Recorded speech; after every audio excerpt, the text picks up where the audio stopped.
மிக முக்கியமான ஒரு செய்தியை நான் பகிர்ந்து கொண்டு உங்களுக்காய் ஜெபம் பண்ண விரும்புகிறேன்.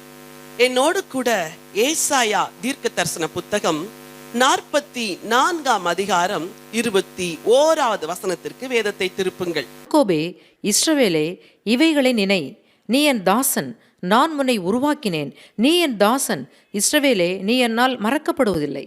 அந்த இடத்துல கையில பென் வச்சிருந்தா உங்க பெயர் எழுதுங்க பார்க்கலாம். நான் என் பேர் எழுத விரும்புகிறேன். ஜெயராணியே, இவைகளை நினை, நீ என் தாசன். ஒருவேளை அந்த தாசன் என்ற வார்த்தை ஆண்பால்ல வந்திருந்தாலும் விசுவாசிக்கிற ஒவ்வொரு பெண்ணுக்கும் அது சொந்தமாகும். சரி, நீ என்னுடையவள், நான் உன்னை உருவாக்கினேன், நீ என் தாசன், இஸ்ரவேலே, நீ என்னால் மறக்கப்படுவது இல்லை. ஹல்லேலூயா.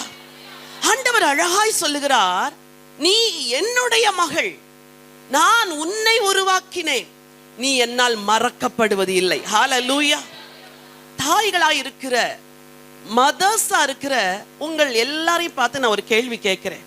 உங்க பிள்ளைய நினைக்காத ஒரு நாள் உங்களுக்கு இருக்குமா வாழ்க்கையில? சொல்லுங்க.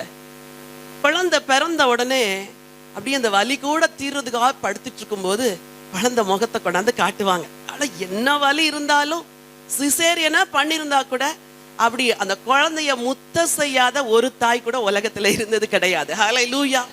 அத்தனை வேதனைகளுக்கு மத்தியில அந்த தாயின் சந்தோஷம் எது தெரியுமா? அந்த குழந்தையின் முகம். சரி, பிறந்து 6 மாசம் ஆயிடுச்சே அப்படின்னு எந்த தாயும் பிள்ளைய மறக்கிறதே இல்லை. ஒவ்வொரு தாயும் தன் பிள்ளையை உருவாக்குகிறாள்.